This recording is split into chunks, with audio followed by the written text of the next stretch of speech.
Okay, hello everyone, welcome to tonight's episode. When the earth walked on itself. And so I thought I'd change gears a little and zoom in on society. And in this episode I would like to go over the three sociological paradigms, pretty much three classical ways that we think about society.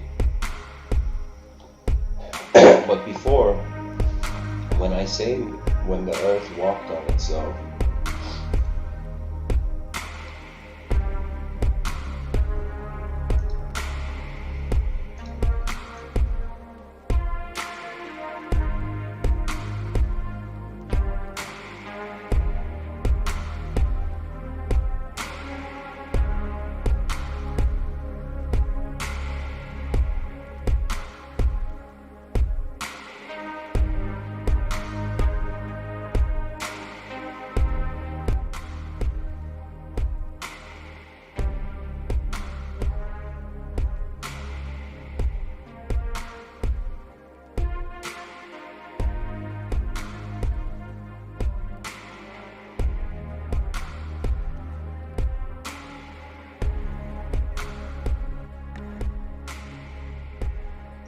okay, excuse me, to continue.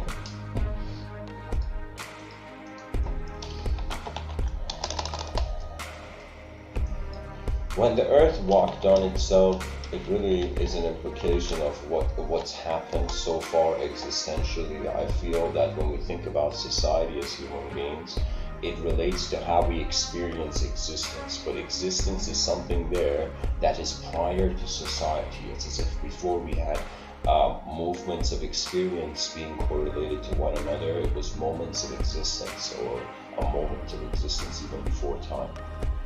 So,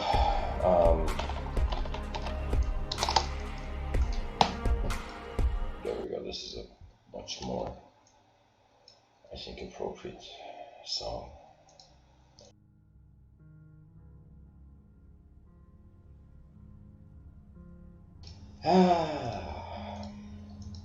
So at some point the earth walked on itself.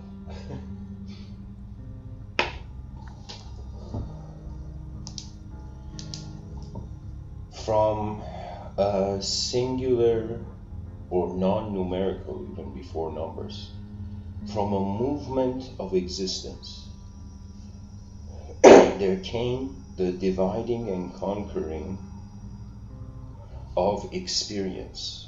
That means that first there was unconscious existence, then there came unconscious individual existence. So there was the world, then a body emerged.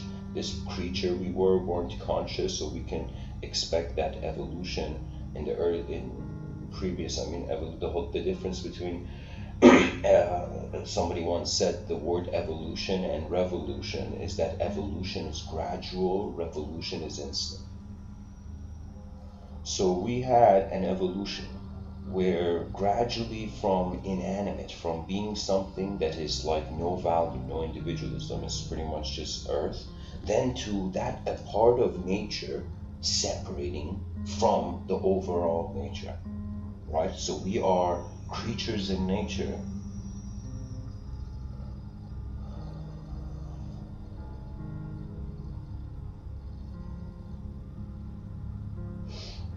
We are experientially individual, we're collectively existing.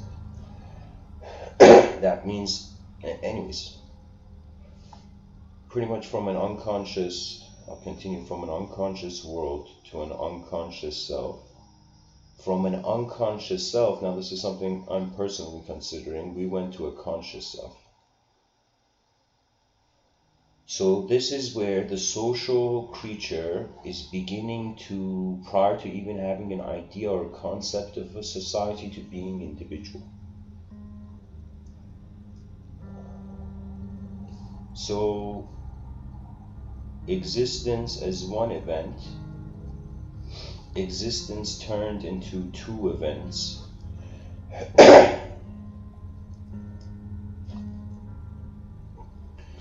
the unconscious self and the unconscious world.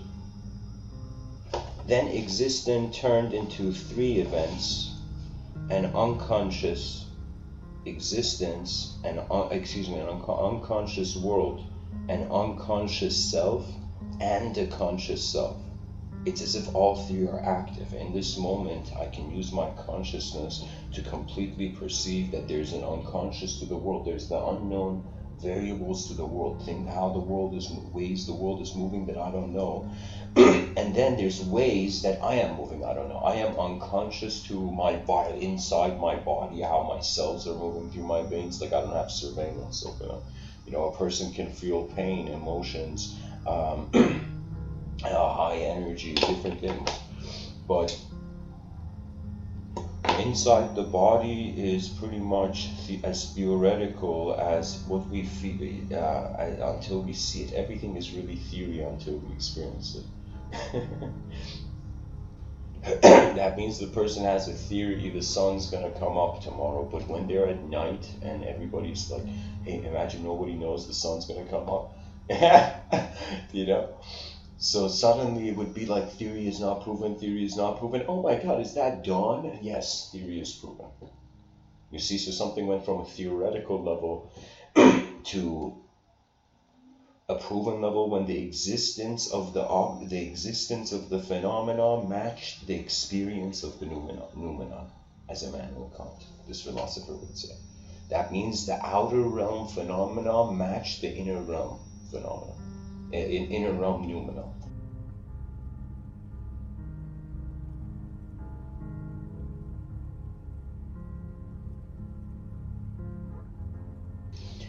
So, three levels of intelligence. Two of them we weren't conscious until we became aware of the third, and then we became aware of how our body is just elemental, the periodic table, how the world is the periodic table, and then consciousness is what is moving the periodic table to itself somehow.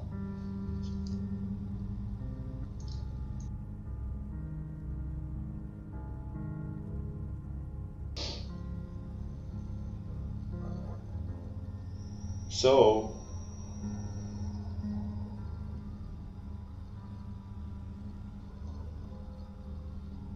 from an unknown unconscious existence emerged a known conscious experiencer, a known conscious experience. Now, it is this division between self and world that I feel brings all of society in proper view, right? Because we are conscious experiencer, we're conscious senses of self in a world. That means right now, people who are listening to me, unless you have remembered you're the sky before you were born, most people are listening to me as a self, and that self is a system of interpretation. A person is not a thing. A person is a relationship between many things.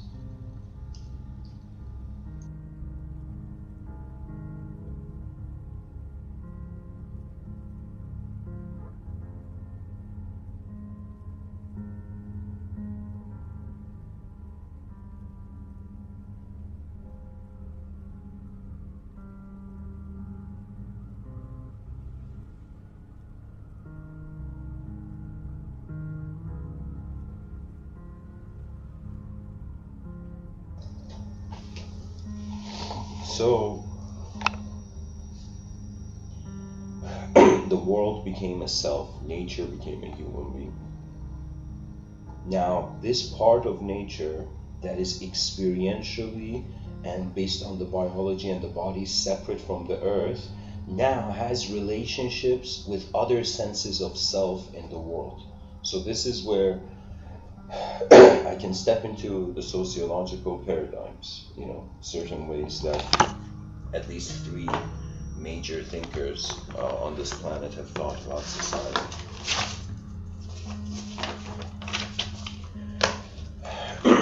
First, we have Emil Durkheim. And a lot of classical sociological theory, sociological theory, a lot of classical sociological theory began in the 1800s. So we can say, just like we expect in the year 2050, like futurist Ray Kurzweil say, there's going to be a technological revolution in regards to super intelligent computers and the technological singularity, where technology updates faster than human beings can keep up with it. But I would say it was an important event, just like in 2050 we're considering there's going to be one. I would say in the 1800s was really where social enlightenment, a societal how should I term it? Societal intellectual enlightenment. A sort of incredible societal intellectual enlightenment happened to a point where I could say one of the people I'm going to speak about today, one of the social theories, which is conflict theory, where it's about Karl Marx. And Marxist thought, let me tell you, this Marxist thought had such an echo that in many countries there were revolutions that took place, right? And I'll explain I'll explain these theories as I get to them. So first we start with Emil Durkheim. And Emil Durkheim has structural, if I remember correctly, structural functionalism. That means it's as if he's a person looking at society and looking at the function of the person in society, recognizing it as a structure, as a system, and so we're parts of a system. And you can say in structural functionalism, the focus, what is the focus? The focus is, for example, different units, so they see the family as a unit. So, for example, the family is what creates members of society, you know, a sort of relativity, interconnectivity. Pretty much Emil Durkheim was looking at society, honestly, like a brain. That's what I feel. I feel Emil Durkheim was like, all right, yeah, it's a body.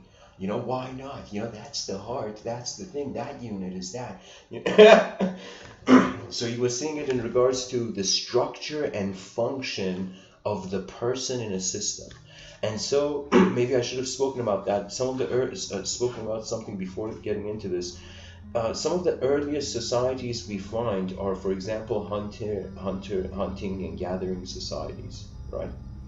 These are primitive societies. And in hunter-gatherer societies, what it is it's like the whole tribe is a system. And members of the system, in playing their part, we become like a great human engine, you know? That means it's like that person, let's say in the post office doing his job, that person, I don't know, driving the bus driver, every person in society, like this is the honor. And because we have become so financially money-centric, a money-centric society, people have forgotten the honor of being a part of society, right? Because if it's seen as a system, then there's suddenly a spectrum, a hierarchy of value arises, right? And now check this out. From this hierarchy of value, then comes our next thinker. So we went from structural functionalism to power and conflict, you know? And this is really where the idea of Marx comes in, and various other thinkers at the time. But pretty much, imagine Emil Durkheim imagine these are 3 TED Talk speakers. I'm going to say the names. Emil Durkheim, Karl Marx, and Max Weber. Let me double check this, guys. It has to be Max Weber. Yeah, I believe it's Max Weber.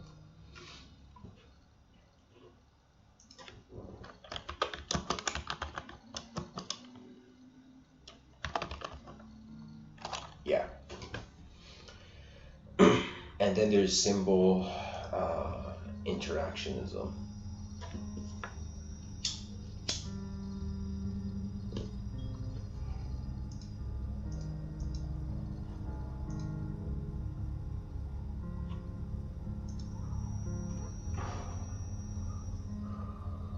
Symbolic interactionism, yeah.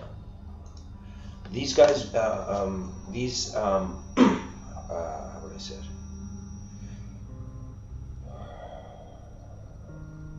It's very important to kind of see these as dominoes, because the events that happen in one mode you can totally see how it built up to the other mode.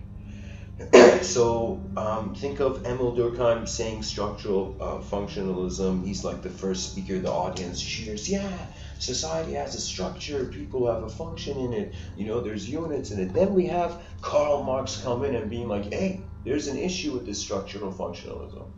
You know, that in structural functionalism, just because people are playing their role, just because they want to be something, it could be as if those in poverty stay in poverty with this justification, as if it's like they play a part which has a value to the whole system, right? So it doesn't mean it's a liberated system. Just because something has structure, just because something is functional, it doesn't mean there is freedom in it, for example, right? And Karl Marx was pretty much some person who realized factory owners were taking advantage of their people who worked for them, right?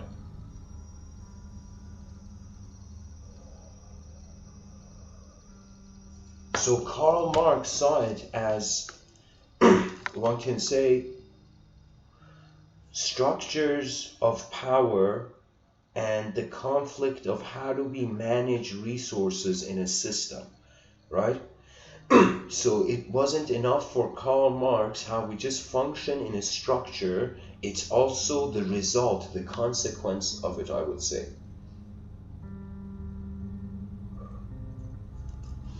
There were two terms he came up with, the bourgeoisie and the proletariat.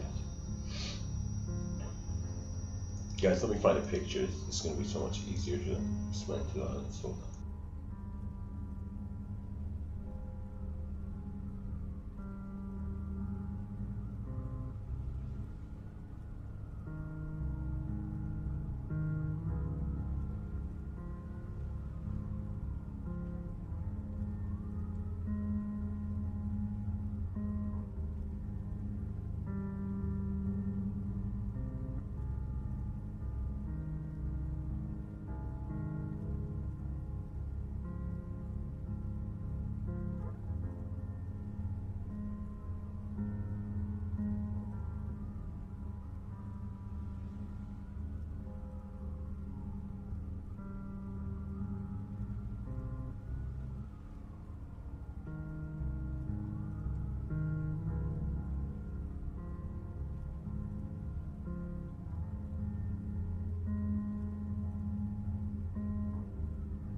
Okay, I found a picture, hilarious picture, but pretty much the proletariat were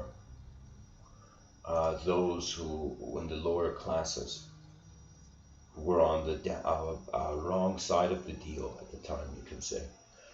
They were in the losing side of the deal. There we go, this is an interesting picture. Okay, so if people look at the wallpaper, look at the video's wallpaper, you're going to see I've made this giant picture. It says pyramid of capitalist system, but pretty much I want to show you that Karl Marx noticed this in society, that there was a difference. Now, there's different types of society and there's evolutions of society. That means the type of capitalism we had back then is not the type of capitalism we have now. The way we understood, for example, Marxism and communist theories back then is a bit different than how we understand it now, right? Because as the world evolves and more dimensions are added due to the progress of civilization, there's more variables that affect your analysis of the same thing. right? So every day the world changes, not per se because something specifically changed, because dimensions are added, right? That means it's like every day a human being is born, every day there is a hidden hope for humanity, a potential at least, you know.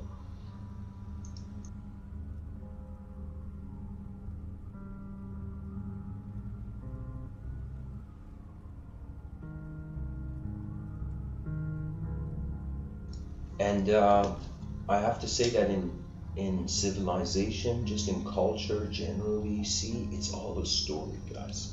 That's one thing. It took me a while. I was a person who, you can say, started with an introduction to religious ideology, then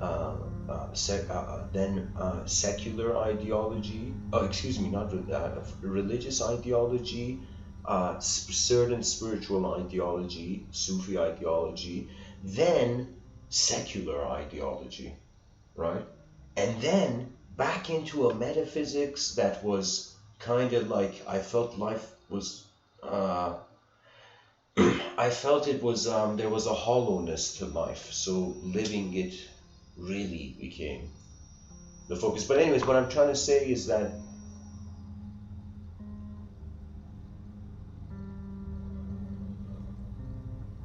life is a story in today's world.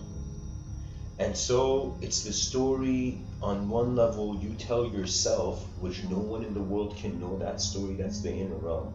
And then there's a story, even though I'm speaking my inner realms, but the way it is, I can never say it.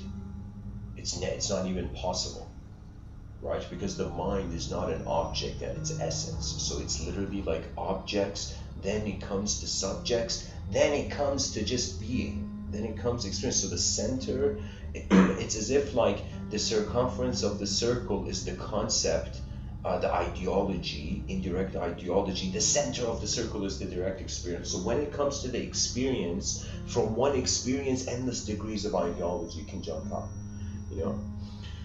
Anyways, because people are in a story of the world, their story suggests where they find, like a Tetris piece, where they fall into the social system, I would say.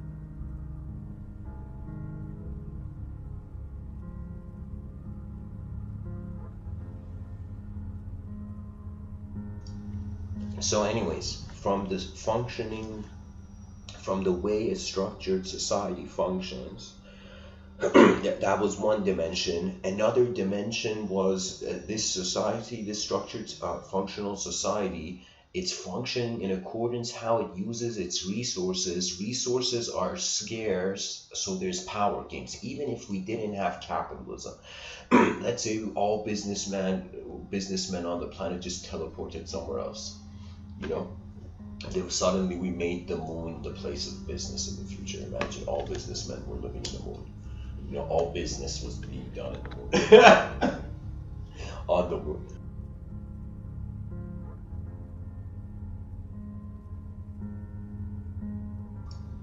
And of course, guys, this is, I'm just one person sharing my view on these.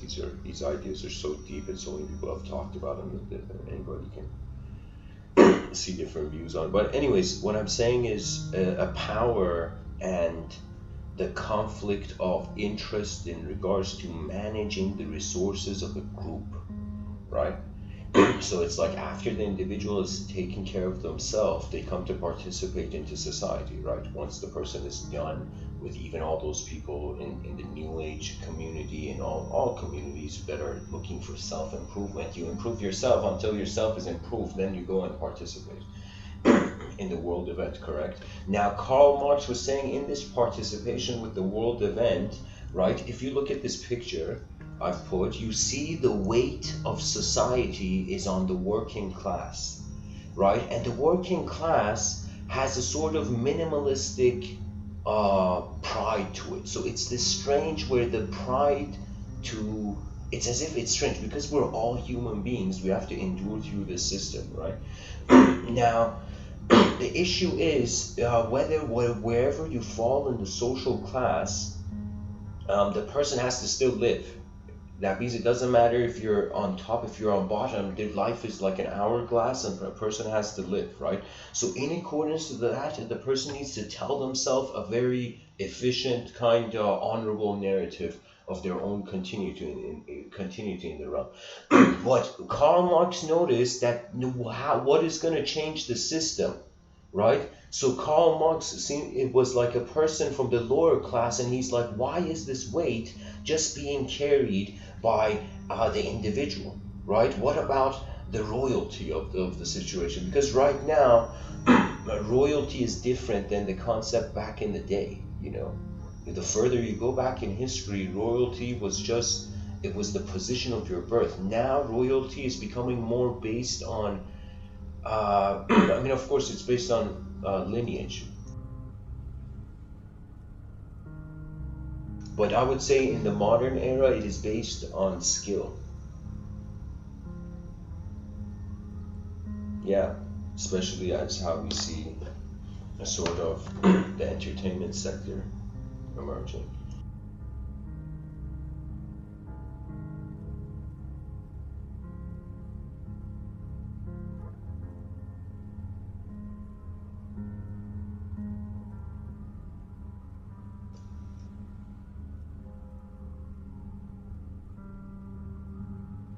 Now, just because, guys, this capitalism, Karl Marx noticed this system, doesn't mean that all capitalistic systems are bad, right? Especially with the advent of technology, capitalism has allowed technology to be globalized, right? So it was like a hidden advantage of capitalism we never knew existed until it, now we're experiencing it, right?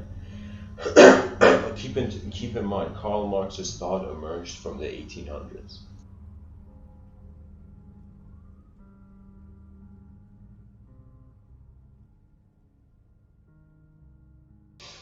So there was, and the conclusion Karl Marx had made, this is pretty intense, was in some sense a sort of revolution, being the way where this sort of battle between an unfairness of scarcity gets fixed, right?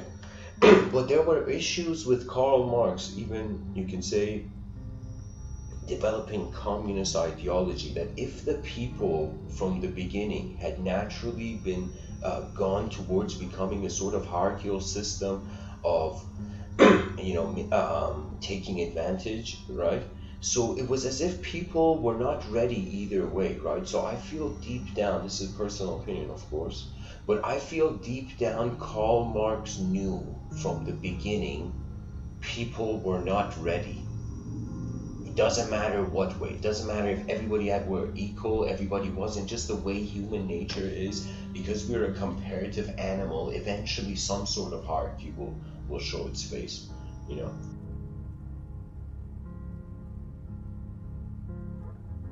It's like, just like Pokemon, a hierarchical system of social justification for existence appeared out of nowhere.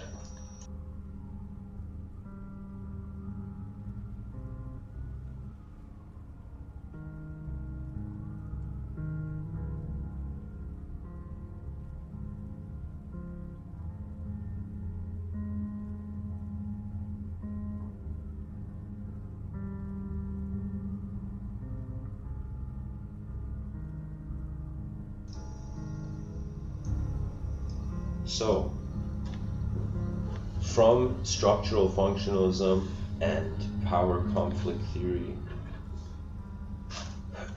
from the work of Emil Durkheim, Marx, we go to the work.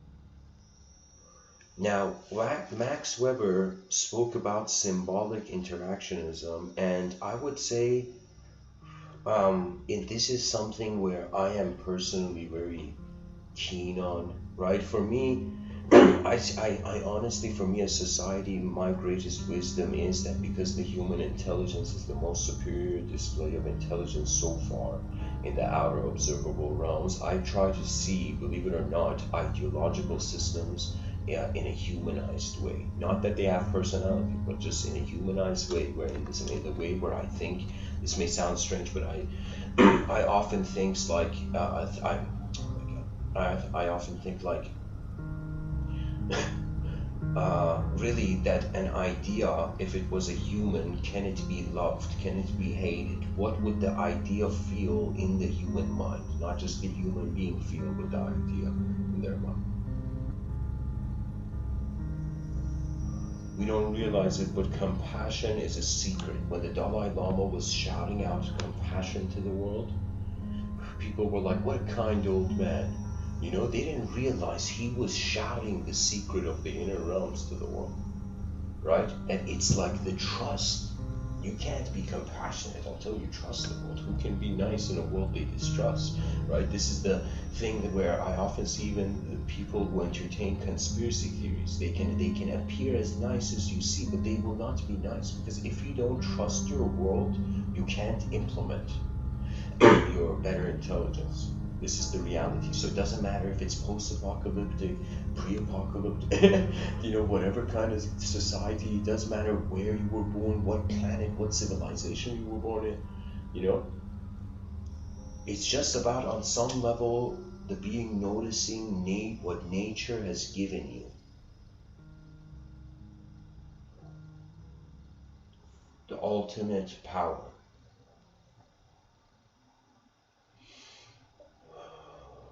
I would say the karmic turbulent stopper. An ability to watch prior to definition.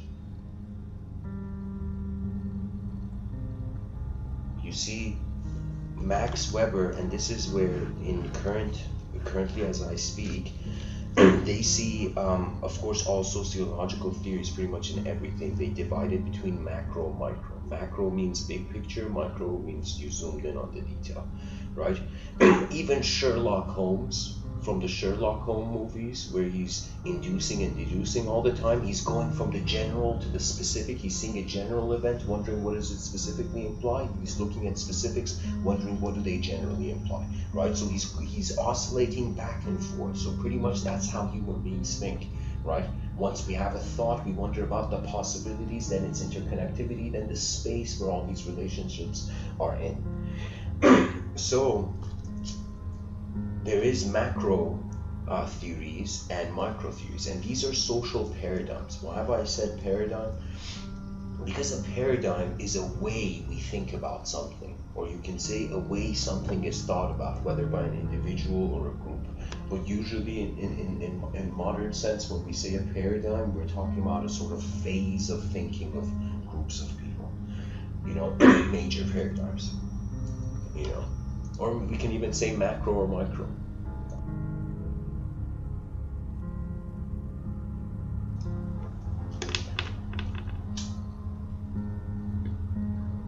And believe it or not, all of consumerism, even marketing, is the small and the big.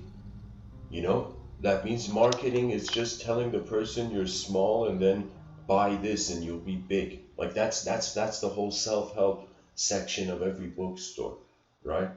But I'll tell you,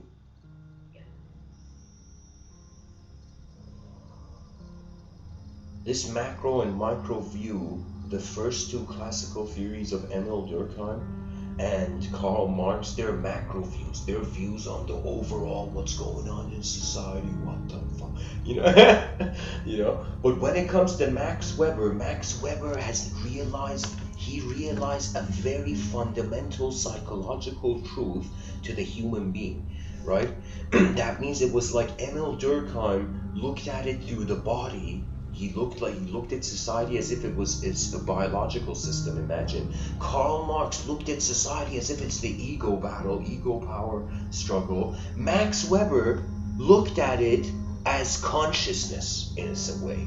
I would say he's one of those, he was like I would say what Emil Durkheim and Karl Marx both in their lives were like, is someone ever going to fill that gap? And it was Max Weber, right? Where he connected the macro and micro views on society, I would say. And the micro view is getting to closer to where mystics and yogis and these Mr. Within talks are, right? Where I am starting from the micro position, who am I? To, oh my God, am I the universal sector occurring? Right? So again, the whole macro micro thing, even the title, when the earth walked on itself, right? What is walking on the earth is a micro view of nature. What is the earth is a macro view of nature to that micro.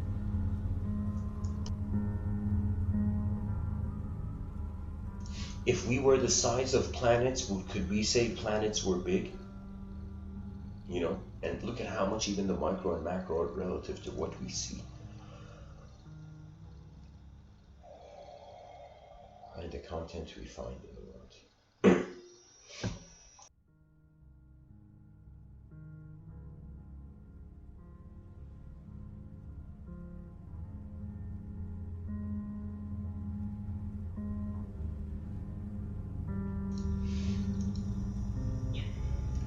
All right, guys, I found a very interesting picture.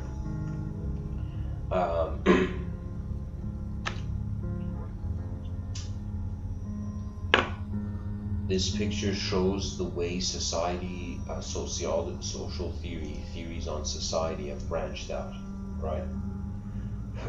It is kind of, I guess this is a more neo diagram.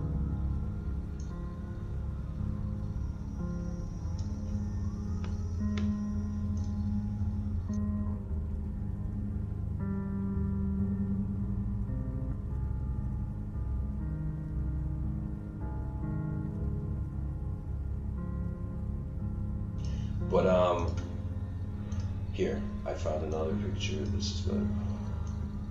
Okay, this is so important for people to know. This is another way of saying what I was trying to say. The three major perspectives. So I'll start with symbolic interactionism. It says society is essentially a set of daily interactions that are guided by symbols.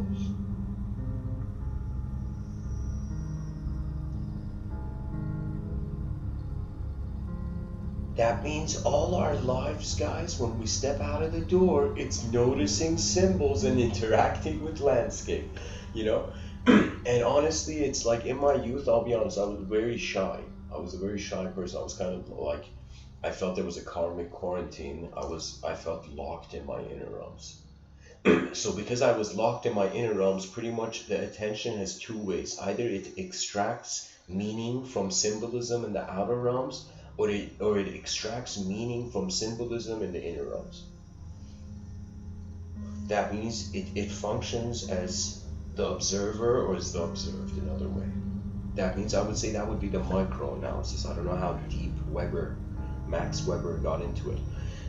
But we can totally see it's like there's a psychological dimension.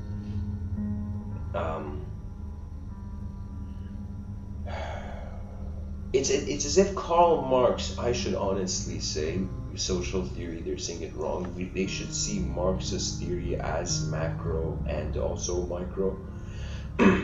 Even though these are ways to look at the coin, different sides of the coin, but it has to do with how the human being is being a human to itself, suggesting the basic unit, right? So it's as if we needed the work of Emil Durkheim, we needed the work of Karl Marx, we needed the work of Max Weber to come to this view that, all right, we're telling a story about everything and then living, and then hoping that story is in sync with the outer realms, right?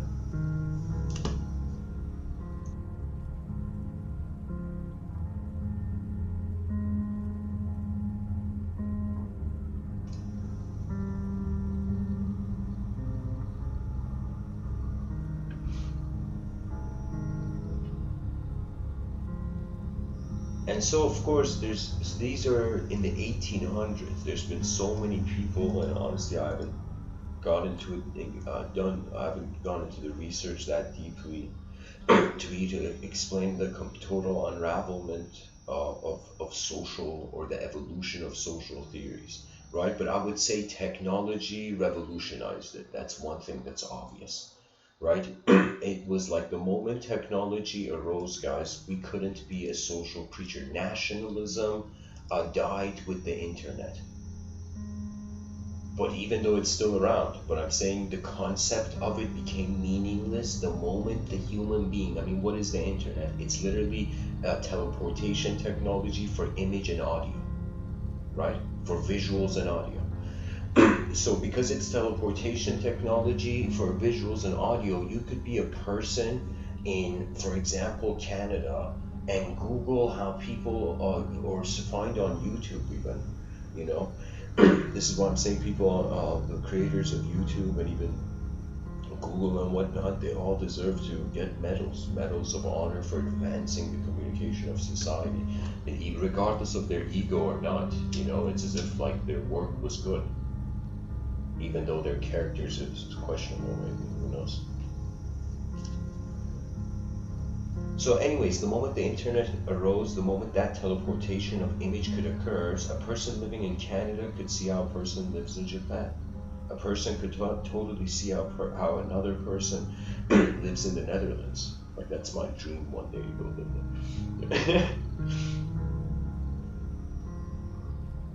So what does that mean? That means there is influence, globalization of society from an inner level, right? So from an inner level, these creatures that were segmented into groups were suddenly, wait a minute, we're all human beings, right? So it's the emergence of the neo-human.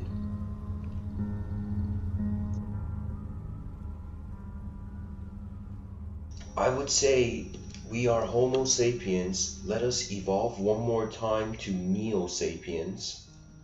I'll coin the term right now, Neo sapiens. And from Neo sapiens, we are no longer playing the sapien game because collective mindhood is coming. What does that mean? Teleportation of experience globally. We haven't gotten there, right? Right now you can live stream audio and video, right? But imagine live streaming experience, right? Imagine as I'm giving this talk, everybody who was listening through advanced virtual reality in the future could actually experience from my eyes how I'm saying this, even my inner realms, what are the images I see before I say the words, you know? So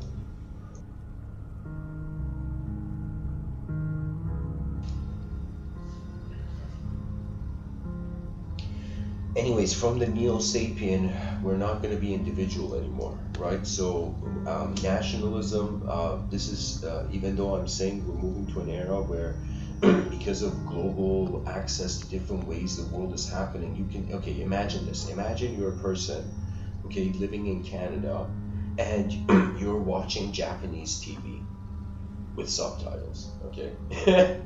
Let's say you've concluded that if your ears hear enough Japanese, you know, sentences, when you go to learn the language, there is something there in the background, imagine. You know, in the background of your psyche, there's all the ways you've heard the words already, right? Even though you didn't know what they meant, okay? Right, so I'm saying that person watching Japanese TV, okay, is throughout the day, a percentage of the day, getting access to cultural symbols in society that are different than the symbols that are common in their society, you know?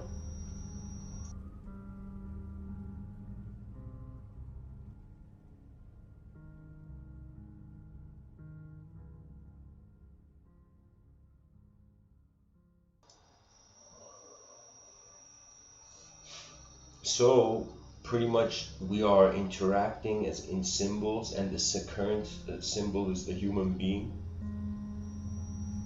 And if this symbol gets forgotten, it will be inner extinction. If this symbol gets erased through ignorance in the outer realms, it's outer extinction.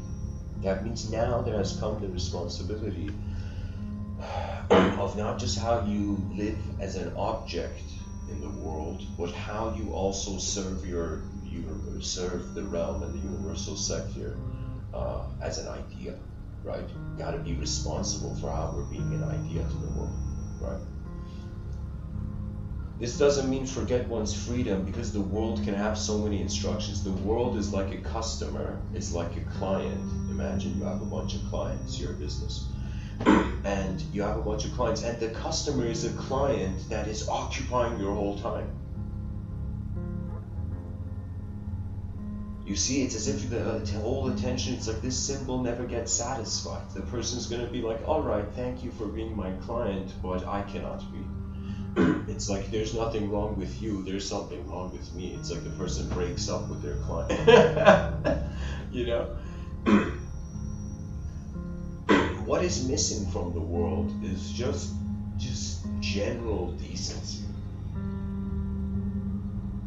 If there was decency, Karl Marx, there wouldn't be hierarchies, there wouldn't be class, there wouldn't be competition, pretty much, right? Because when I say decency, not on an individual level, on a collective level, where we're like, what are we all doing here on this rock in the middle of nowhere? Like, you wanted to study society, study even the bigger picture. Let's take it hyper macro.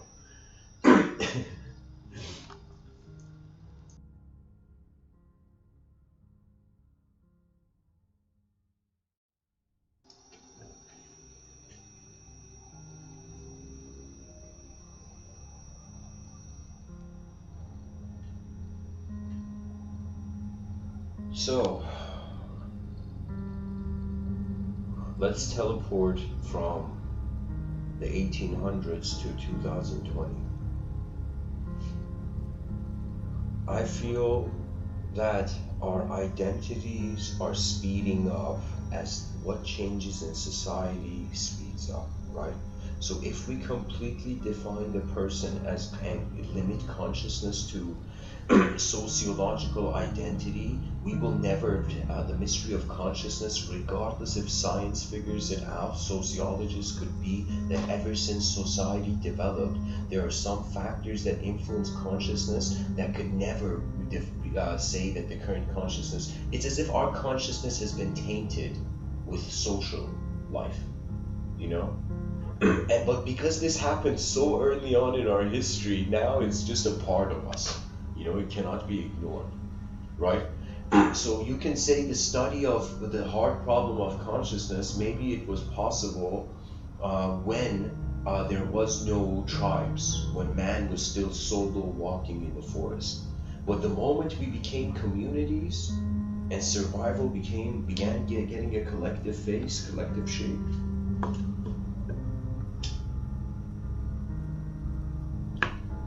let me see, probably in this grand diagram of sociological theories I've shared, there has to be an explanation there.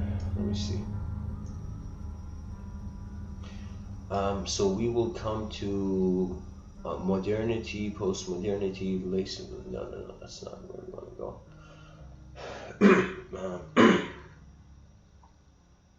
Oh, there we go. Is sociology a science? Okay. Now here it says science equals objective, controlled, and about cause and effect, right? Positivism, scientific sociology, Durkheim's suicide. I think he's pointing to something I was saying. He's pointing to the Durkheim's suicide. I don't know, let me Google it, but I think what it is that we can never, maybe it could be this tainting of the consciousness through non-human influence. That means the if and what we create.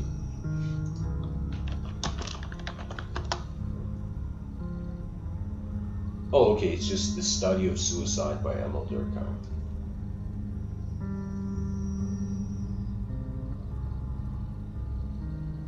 Oh, it's a book he's written, okay. Yeah. Okay, so never mind, guys. So he meant it in a totally different way. So anyways, then it says interpretivism, criticisms of science. There we go. That's the interpretivist criticisms of science. This is where there will come the biggest rebellion of sociologists on any truth of scientific explanation of the mystery of consciousness, right? So from this interpretivist criticism, right? That means it's like who's interpreting. It's like the influence is too much. Now, guys, my view, even though I said society could have tainted consciousness in the way where we could never understand it as purely as from the animal's side, but it could also be that consciousness has nothing to do with sociology. Right? And this is where the philosophers suddenly come in the room, pushing the sociologist. He's like, give me the chalk, the philosophers come in. So philosophy is like, honestly, guys, philosophers are like the firemen of the intellectual realm. Okay, what that means is like when something's burning, when there's chaos, the philosophers are like, hey, what if? Anybody who says what if, it's like, oh my god, you have attained such high levels of philosophy, unfathomable.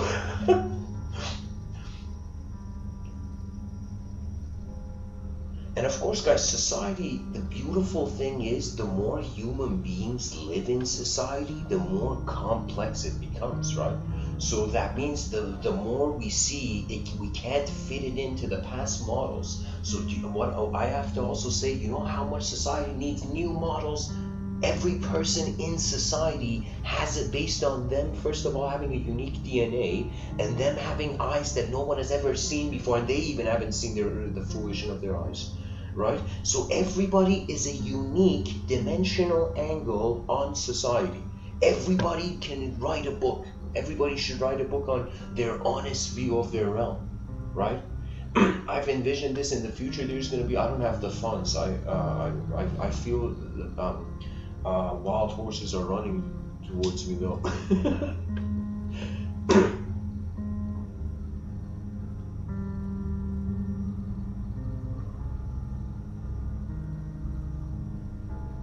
There will be the great library of human names, the great library of human beings.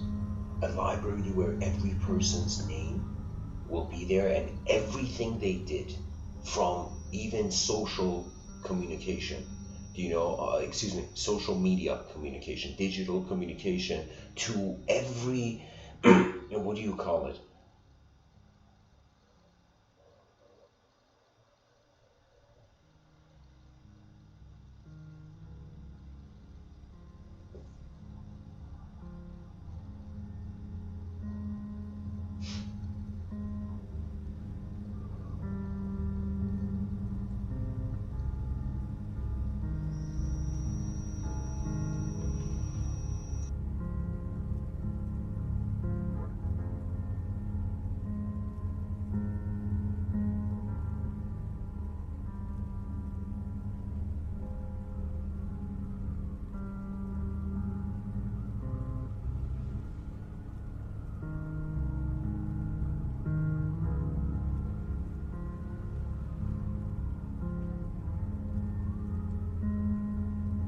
When we become anthropologists, honest anthropologists of our own life, we become the update of society.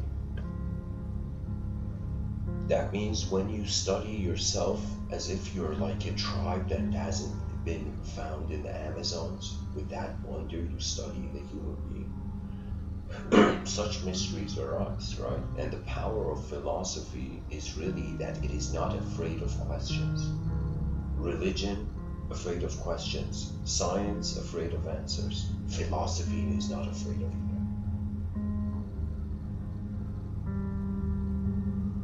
That means I said it once. We have the sociologist being the youngest sibling.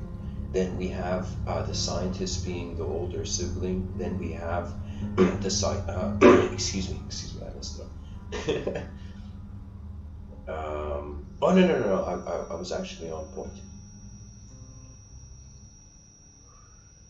The sociologist is like the youngest sibling in the room. Then is, I would say, the scientist. Then there is the psychologist. Then there is the philosopher. Then the older sibling after the philosopher is the mystic. And then the older sibling after the mystic is the unknown. That's it. There's no older sibling like that.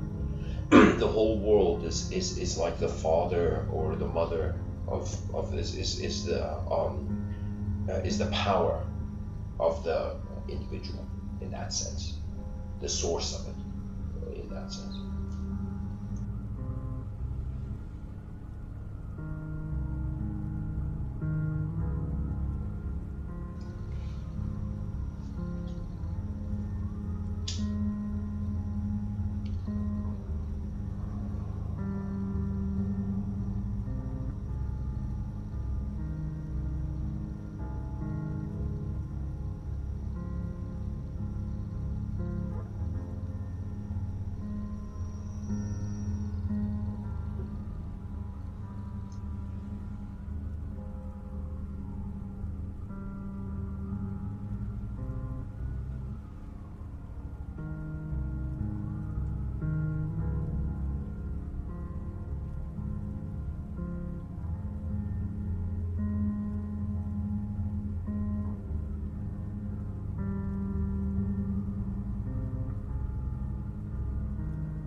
Okay.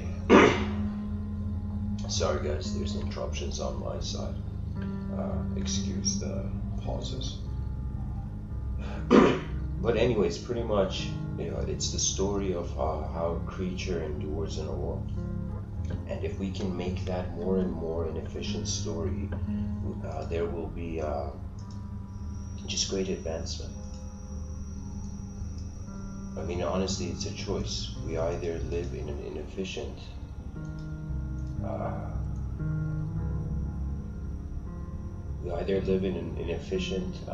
system, or we live in an efficient one, and it's temporary, right? That means anything I say at the end of every talk, I know I'm a mortal biological being, right? But it's just that it's as if like we are a human being, right? But the human part is temporary, the being part is unknown. And for me, it's rather than claim of metaphysical truth, it is just recognizing there is an unknown variable that is being, like a mind that is like a space. So just the unknown variable of where thought is dwelling, and we don't know and we can't localize imagination, unless only in the outer realms we can, but without moving, if you sat still meditating, you can't localize imagination.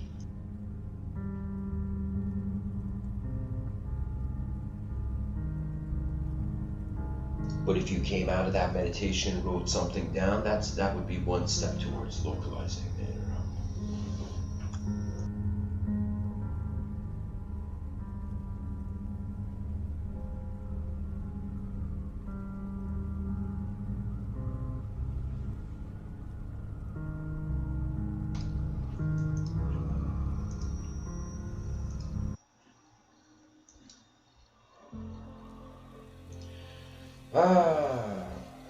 We are social creatures freaking out. Everybody's gonna die one day. At the same time, everybody's trying to figure out how to live. At the same time, we're already natural beings, so we should kind of know how to live, And so the story of the world goes forth. Now comes the idea of the evolution of society. I can't bring up society and not take it to the future. I mean, that's rude. Society is, let's consider its evolution. An object became a subject to itself. An object noticed others are subjects to themselves. An object had complex history and relationships with other objects as they were subjects to themselves, as it was a subject to itself. Now we're moving to the era of advanced communication, where the separations between all the conflicts that our ancestors had, we as if standing above them, from as standing on, like in the Colosseum, as the watchers of their mistakes. We can kind of see that the tolerance with the inner realm not being static, not being specific, right? That means it's like talking to a person and not seeing them for 10 years, then talking to them again, right? And thinking they're the same person as they were 10 years ago. It's like, that is utter fallacy, So in the same, I'm pretty much saying there's a way where we keep the world to ourselves, and then there's a way the world keeps itself to itself, which is ever changing, right? So it's as if belief can only happen when you close your eyes to the world, That means it's like the inner realm has become more significant than the outer realm, right? And disbelief is when the outer realm has become more significant than the inner realm. It's like both of them don't take you anywhere.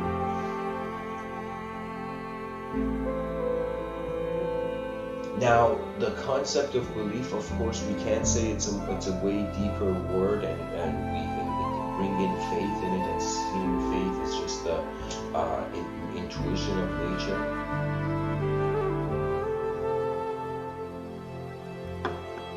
We can say the animal instincts had to have faith, right? The first cell, that we're like a self-replicating gene, right? So the self-replicating gene had to have a sort of awareness to what it could do.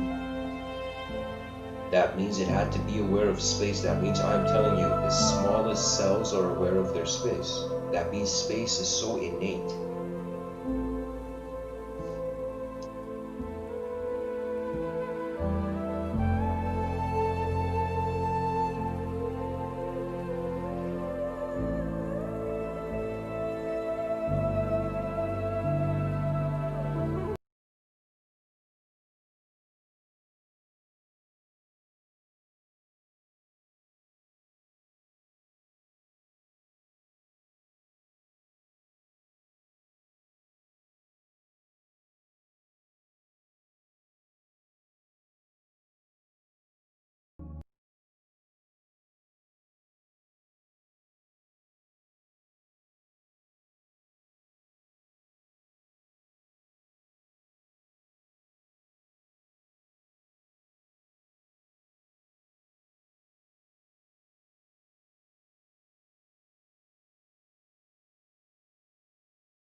Okay, I think the music should be better now.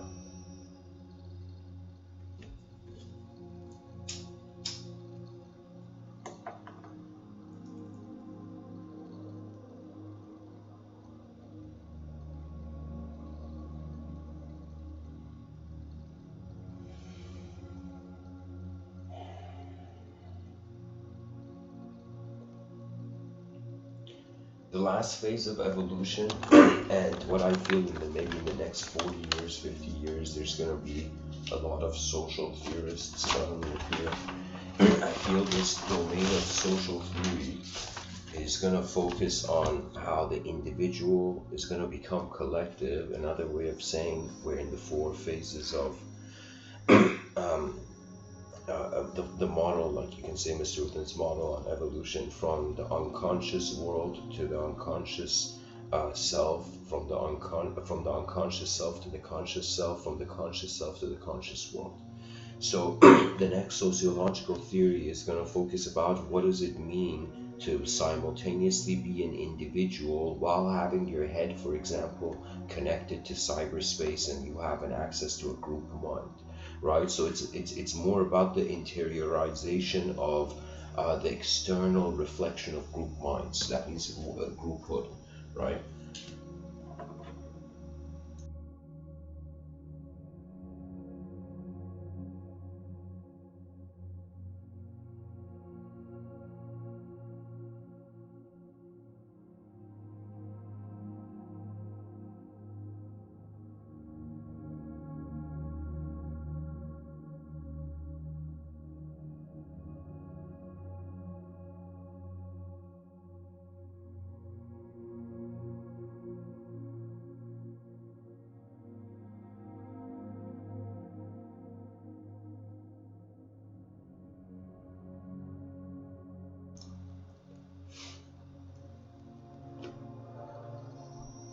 So what does it mean to be a person?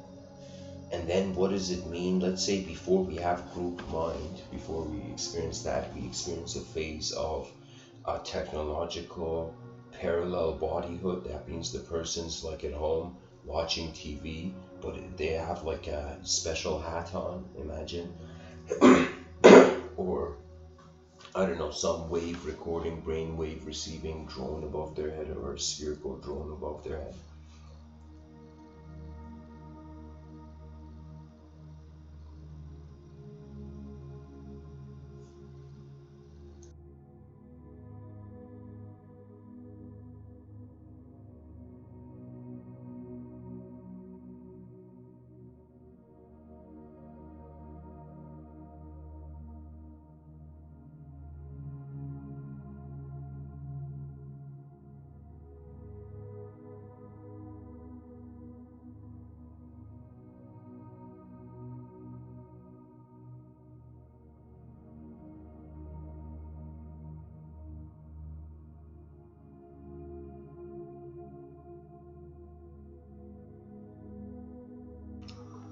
So a person experiences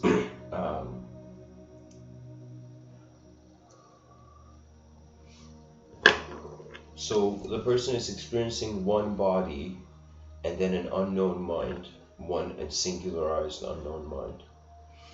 Then we're going to experience one body, one mind, then two bodies, one mind.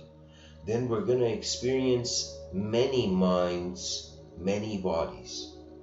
This is going to be one of the most strangest and coolest future phases of evolution of all cultures, right? This is going to be when there's no longer going to be person, and it's going to be where there's more and more, as we go forth in time, the distinction between personality and presence is becoming individual personality and collective presence. That line between is becoming thinner and more transparent. Eventually, that's going to be the most strangest thing. This is where we're going to become magic. Literally like airbender level magic, where we're going to become the elements, the airbender. Let's say the airbender looked at a pond and suddenly, I don't know, raised his hand, and the pond suddenly, all the water in the pond raised like his hand, right? So this would be a way where, think of it as experientially done. We will it's like the lines between cause and effect, where it's an individual causing an interpretation of the collective effect.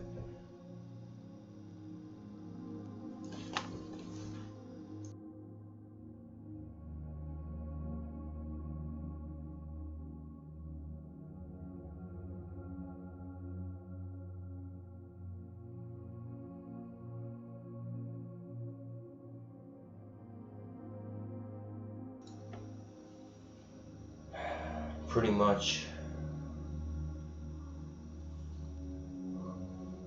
let me give it a date. Let me see what I feel. I feel it's gonna be, yeah, 2123. I'm gonna give that number. 2001, in the year 2123. This is the culture I'm talking about, where many minds, many bodies literally, this is where if aliens didn't meet us, extraterrestrials, embodied extraterrestrials, if they didn't visit us before the year 2123, there would be nobody to visit. That's what I'm saying. It could be the year 2123 could be where a portal opens up to go beyond the language threshold. This means it would be so unfathomable. It will be like multidimensionality to the power of infinity. Like, I don't know how to say it. That means there is no. It's like experiencing being the character. It's beyond the.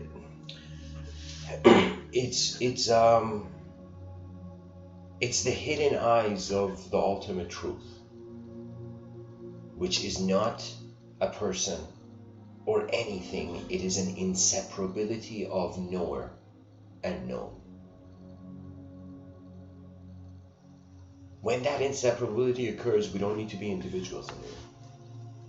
In the inner realm, it happens. Your idea of self, that ego, you no longer become an ego when you recognize the inner realm, the subjective self's inseparability with the subjective world, with the subjective world's view. That means the individual activity of the ideological self and the collective, the cosmic activity of the ideological world. You have realized their source as the presence, right? That's how you wake up from language.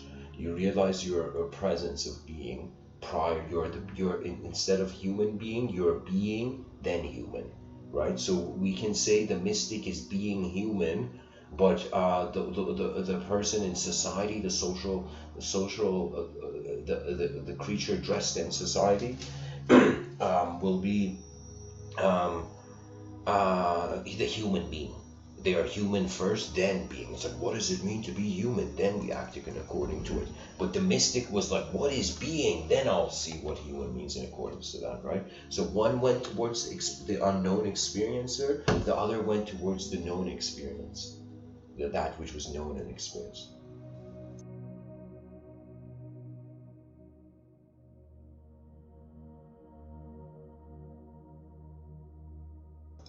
It's an incredible time to be something in the universe.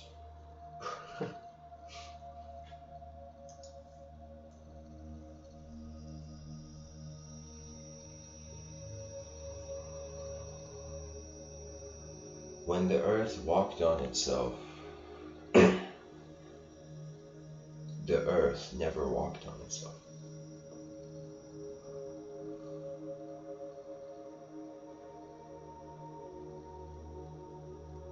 From a wisdom found in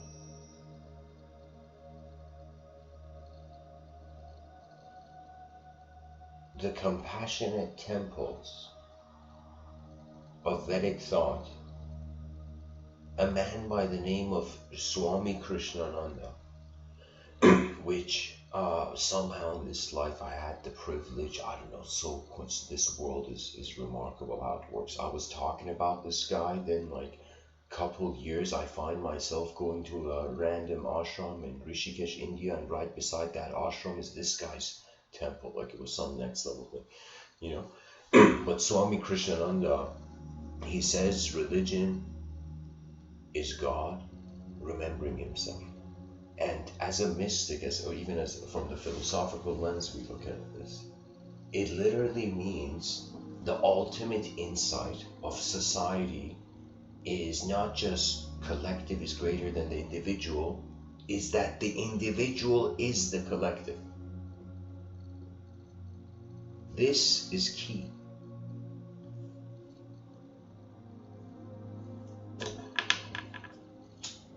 Or the key, based on how much desire you have.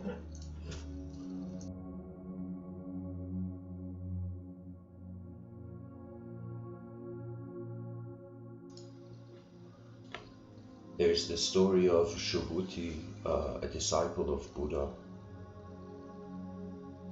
this disciple of Buddha, he goes and sits by a tree, and he's a very like a liberated, very sharp, think of it like prodigy, like student of Buddha. And Subhuti is sitting under a tree, and suddenly he notices blossoms like are falling from the tree.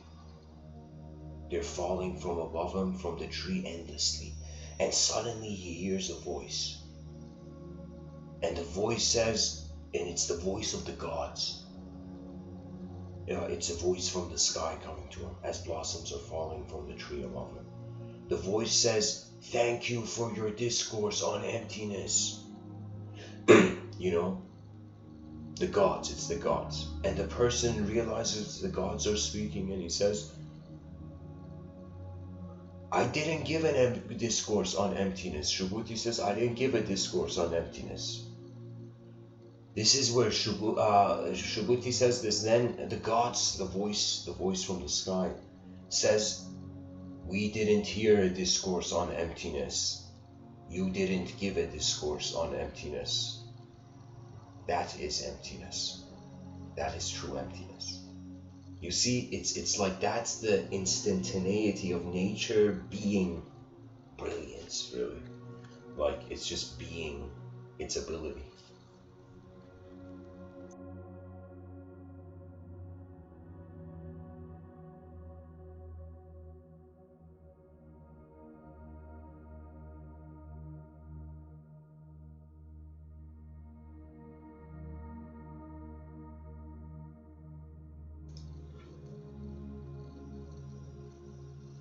You see, the ego, the mind that has fear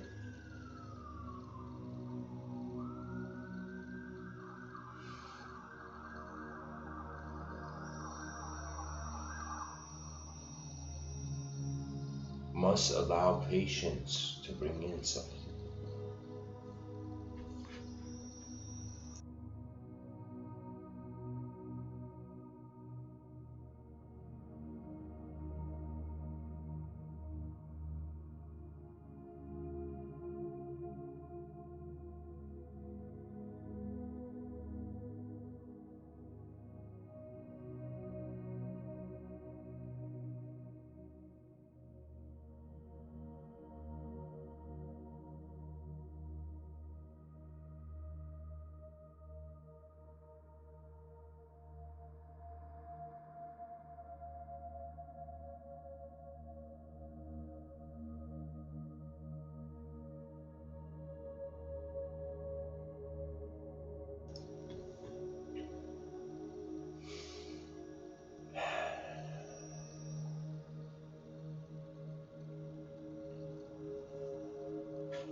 I feel the awareness that right now, even as I'm speaking right now, I know this is the periodic table right here.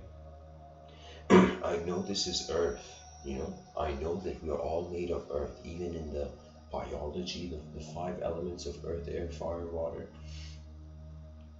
and wind. Earth, air, fire, water, ether.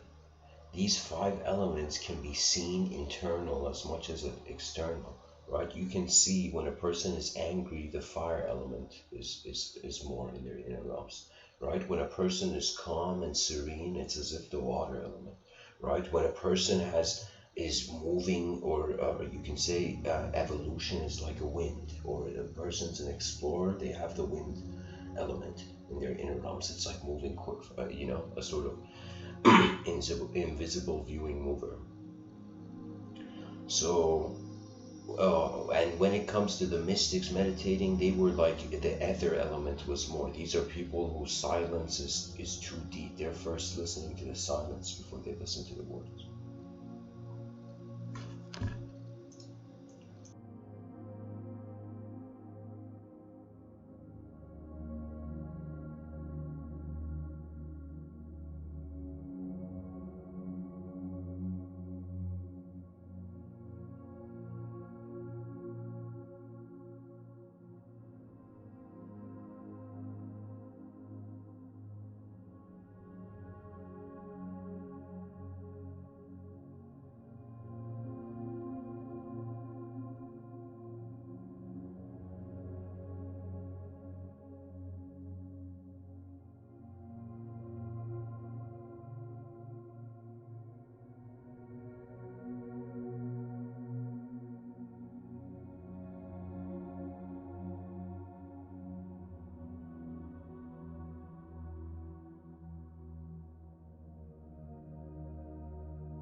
Sorry, as I was writing something down. Maybe I'll share it. I wrote something where I was thinking of, could it be that cultures are giant cults, right? And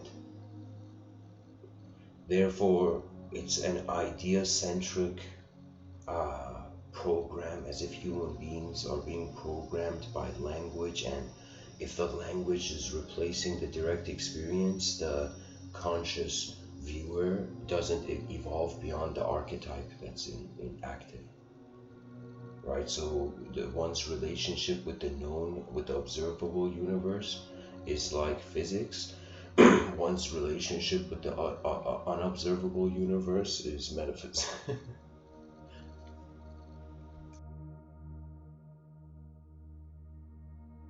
And I'm pretty much suggesting in the future society is going towards the inseparable. So there's nothing to really fear. That means from a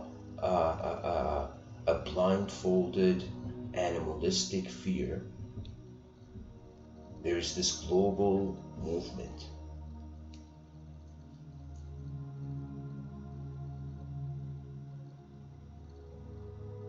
into the clarity of human collective effort. It's like people don't realize, like, what do we notice from the mob mentality in history?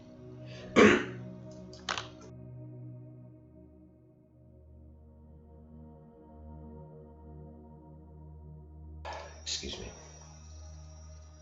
The mob mentality one was like every person had an identity in the group, but every person's identity wasn't just a picture on a wall, it was something self-generative, right? So it's like every moment is a reinvention of the identity, you know?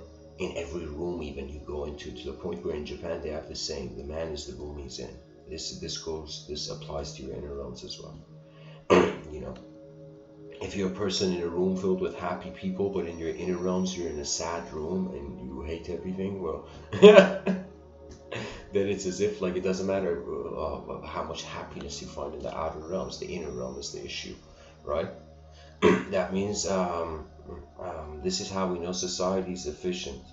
The wealthiest are ignorant of their inner realms, and the poorest are ignorant of their outer realms.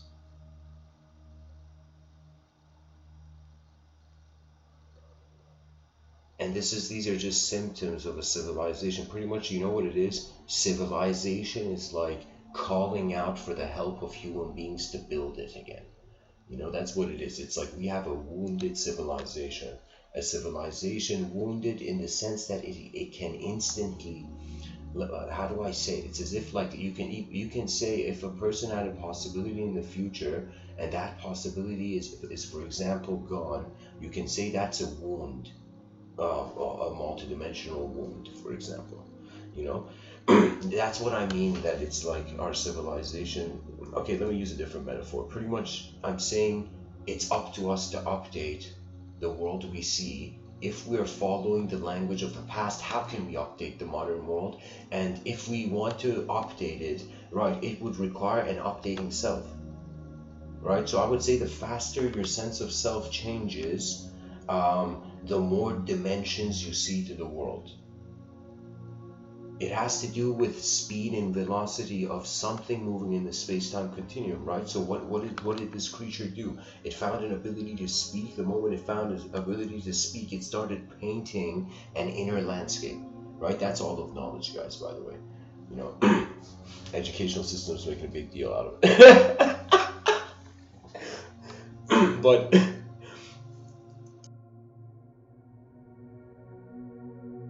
everything is found to be meaning for an individual in a linguistic simulation. Without language, we can't be people.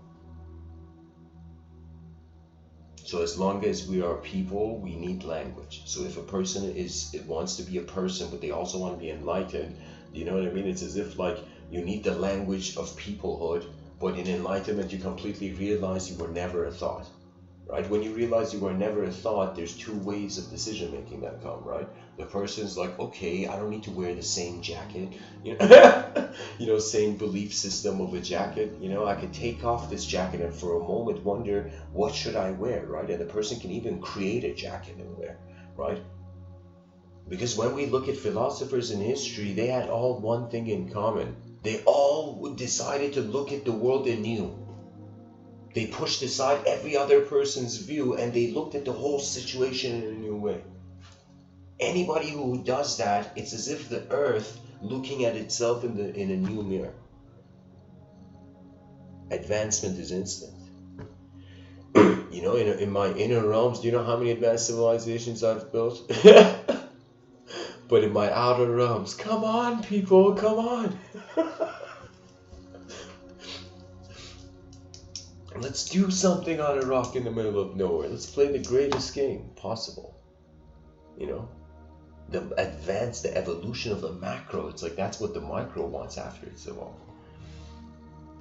So anyways, guys, thanks for listening. I hope this episode was helpful. I'll be on Discord for those interested. It's 10 p.m. now, so. And Discord is the School of Athens. Maybe I think I should say this at the end of every talk. So for people who might not know, I think most people know, but the School of Athens was this place back in the day in ancient Greece where they would speak about different philosophers from different parts of the world. Zarathustra was, for example, one of them. Plato, Diogenes, various others. They would come there and debate. And think about back then, they're not being 3D cinema. They're just being philosophers speaking, discussing, communicating, saying sentences never heard before. And people back in the day in town being like, oh my God, man, the Diogenes and Plato are debating, So they would go there and they had an honor for language. This honor in language, the more inefficient civilization has been, this honor has gone away. But this honor was known as the spirit of rhetoric. That means the same way we say native Amazonian tribes, they saw a spirit to nature, the ancient Greeks saw a spirit to language and speech, right? So pretty much it was a school where different philosophers would come and debate from different parts of the world. I thought of creating School of Athens 2.0 as an idea where globally, digitally, people from different parts of the world can come and have philosophical discussions. So for those interested, the Discord server is a portal that's open. A wavering portal that's open. Anyways, guys, thanks for listening. I hope this episode was helpful. Namaste.